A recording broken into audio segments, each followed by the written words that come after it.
Well, we want to continue the show here by moving on with the issue of Palestine, of course, the ongoing genocide, but also the ongoing resistance by Palestinian people and those who are in solidarity with them around the world. And we are very, very honored to be joined by Yara Shoufani, who is a member of the Palestinian Youth Movement. Yara, thank you so much for being with us.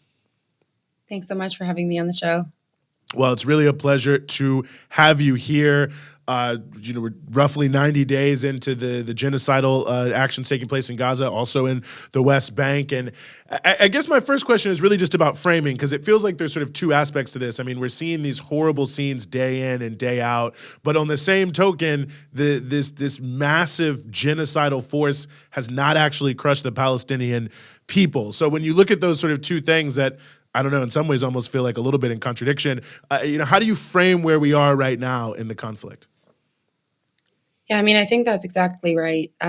We are, 90 days in, there have been over 25,000 Palestinians that have been killed. A significant amount of those are children. We have seen wide-scale destruction in Gaza.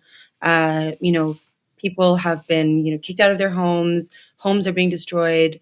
Palestinian families are being wiped off entirely, and there is also humanitarian crisis. There's a crisis of aid, food, water, shelter, and on the flip side of that, you also have the perseverance and resistance of the Palestinian people that continues 90 days in.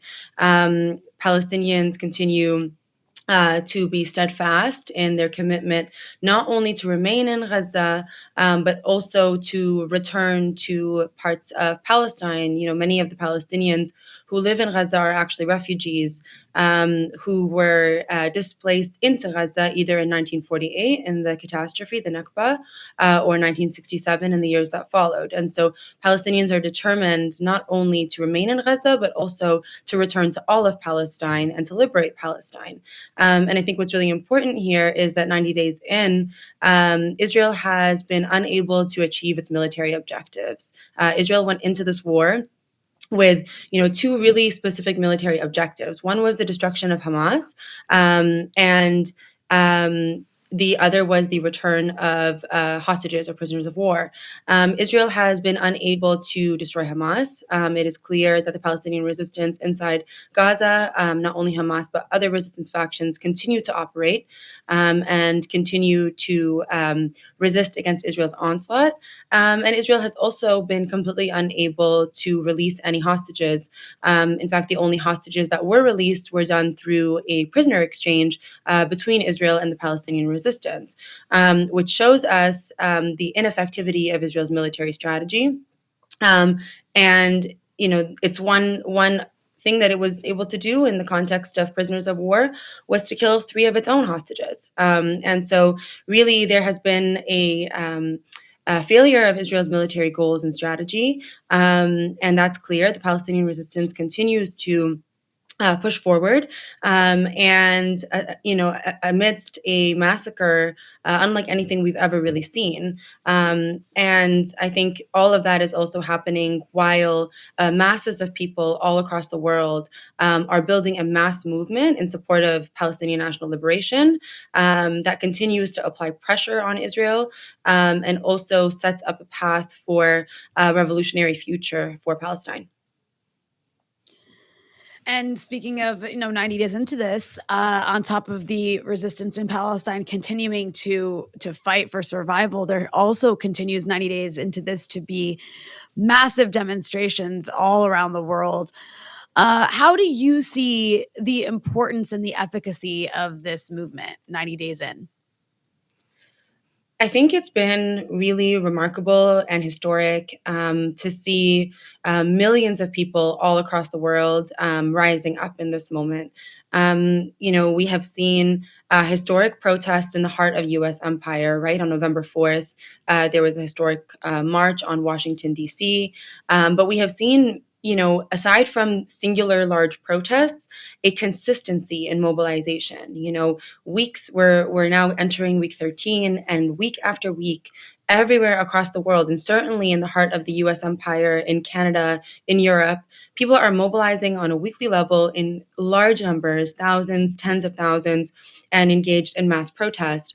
To add to that, we're also seeing an increase in civil disobedience, as well as direct actions. So the targeting of weapons manufacturers, the blocking of boats that we've seen across the west coast of both the US and Canada, as well as in Australia. We have seen trade unions refuse to load weapons and manufacture weapons destined for Israel. And so there really has been the building of a mass movement.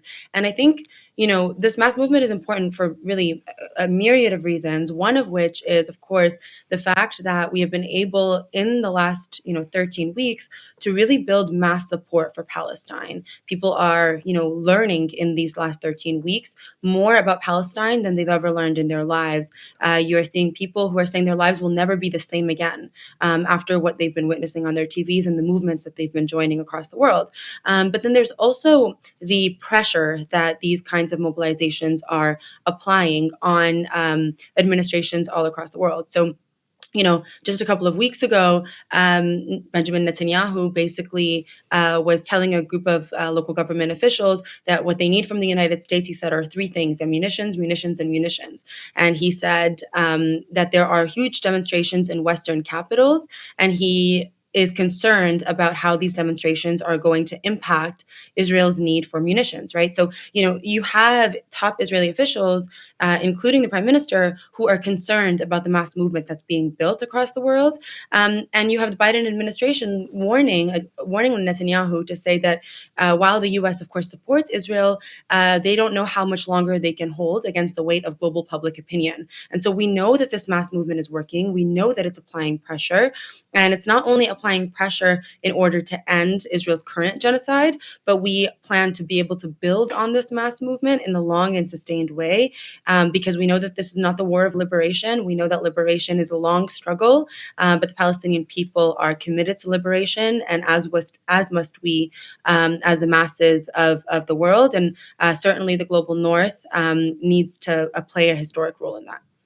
And one aspect of this I think is also notable. I mean, we know, the U.S., previously U.K. imperial interest in Israel has been so tied to the idea of sort of Western hegemony in West Asia more broadly. It's an aircraft carrier on land. Even President Herzog of Israel saying just a few weeks ago, this is a battle for the soul of Western civilization. And so, seeing what's happening regionally in Yemen, in Lebanon, in Iraq, and several other places, I mean, does it feel like, despite all of the tragedy and devastation, that the steadfastness of the Palestinian people is also shifting regionally this issue of imperial hegemony over West Asia and North Africa?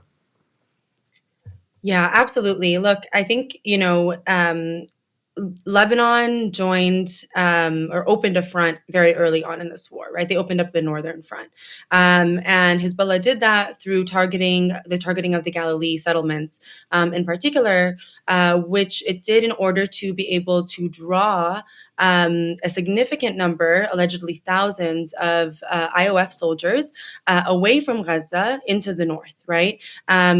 Alleviating a significant pressure off of the people of Gaza, and essentially making it clear that there would be no massacre in Gaza that Hezbollah will ignore and the Lebanese people will ignore. Another critical part of this was also in order to heighten the contradictions within the Zionist entity itself. And so through the attacks on, or the opening of the northern front and the targeting of the northern settlements, what we also saw was approximately 100,000 settlers evacuated from the northern settlements in October, which has been causing significant uproar within Israeli society, and contributing to the sharpening of contradictions within the Zionist entity. I think you also have the opening of the front with Yemen, right? Yemen the Ansarullah movement in Yemen, often referred to as the Houthis, have been attacking commercial ships headed to and from Israel. And what's important to note here is that Ansarullah is doing this amidst a 9-year blockade on Yemen that was imposed by Saudi Arabia and backed by the United States, a blockade that resulted in a famine in Yemen and that has been starving the people of Yemen. And yet, despite these conditions, or perhaps even because of how clear the question of imperialism is for the people of Yemen, there has been the emergence of a front of war with Yemen, where Ansarullah has been blocking boats, significantly impacting commercial trade. And we've seen the United States commit to combating Yemen, working to make its way to the Red Sea in order to assault and quote unquote protect commercial trade. And just a few days ago, the United States massacred 10 members of the Ansarullah. This comes after significant attacks on commercial boats by Ansarullah, none of which resulted in the massacring or killing of any people. And so you see really the savagery of the United States clearly in the fact that in 13 weeks, it has not moved once, lifted a finger in order to stop the genocide on Gaza, but immediately was able to coordinate in order to fight against Ansarullah in the Red Sea.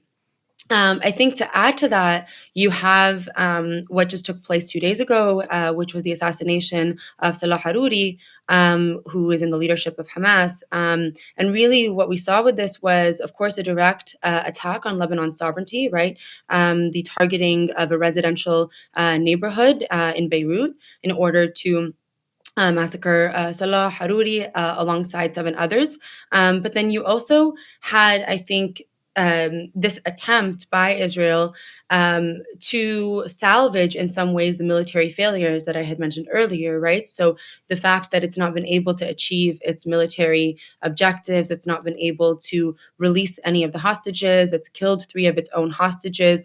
Its population is in uproar. People are protesting. There's significant and widespread frustration and disapproval of Netanyahu. And so this assassination, in one way, attempts to try to offer some kind of victory to Israel, but also attempts in many ways to draw Lebanon into a regional war. And I think that this has a lot to do with the global pressure that we've been seeing, the fact that Israel is losing a propaganda war, the fact that much of its allies, are starting to waver on their support for Israel. Just a few weeks ago, Canada in the United Nations voted for a ceasefire, of course, a non-binding vote, but nonetheless shows the shift in terms of Israel's allies. And I think Israel sees that its, time is running out. The United States is placing pressure on Israel to withdraw from Gaza and is attempting to draw Hezbollah and other actors into a regional war.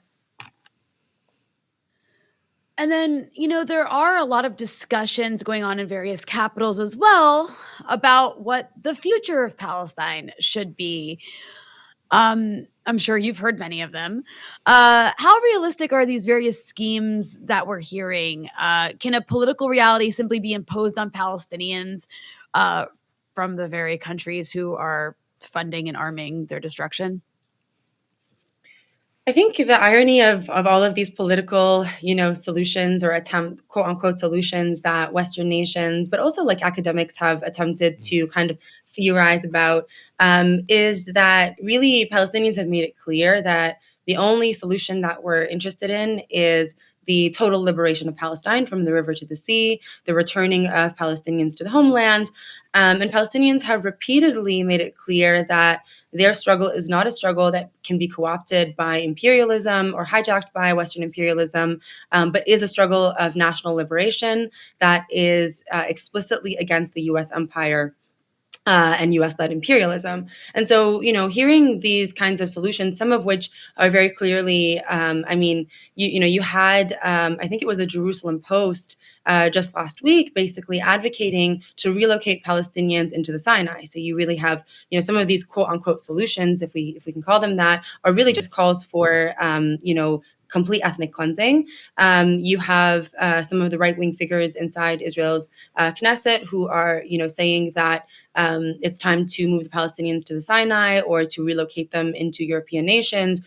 And so that Israel can, quote, make the desert bloom, right? The same language that Israel has been using for, over a century, which really is significant in that it shows its colonial aspirations. And so you have these really extremely clear solutions around ethnic cleansing that are being proposed by both Israelis and the West. But then you also have attempts at kind of what are positioning themselves as middle ground or centrist solutions. Okay, what we need is a new Palestinian leadership inside Gaza, right, which attempts to suggest that the problem is Hamas rather than the 75-year-long occupation and colonization of Palestine. And then you have all kinds of attempted negotiations or attempts to call really for Palestinians to lay down their arms and so on. And so I think really what all of these come back to and is the fact that Palestinians are not interested in a political solution. We are committed to our struggle for national liberation, and that means Palestine from the river to the sea, the return of all Palestinian refugees who have been displaced and exiled from Palestine, the liberation of all Palestinian prisoners. There are thousands of Palestinian prisoners who are in Israeli prisons, and these are all critical parts of any kind of quote unquote solution.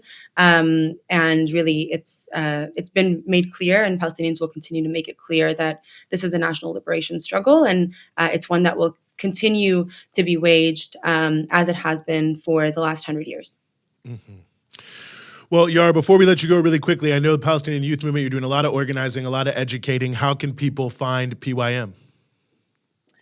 You can find us on Instagram, on Twitter. We also have a website at thepalestinianyouthmovement.com. You can reach out to us there. And you can find our email on our website as well.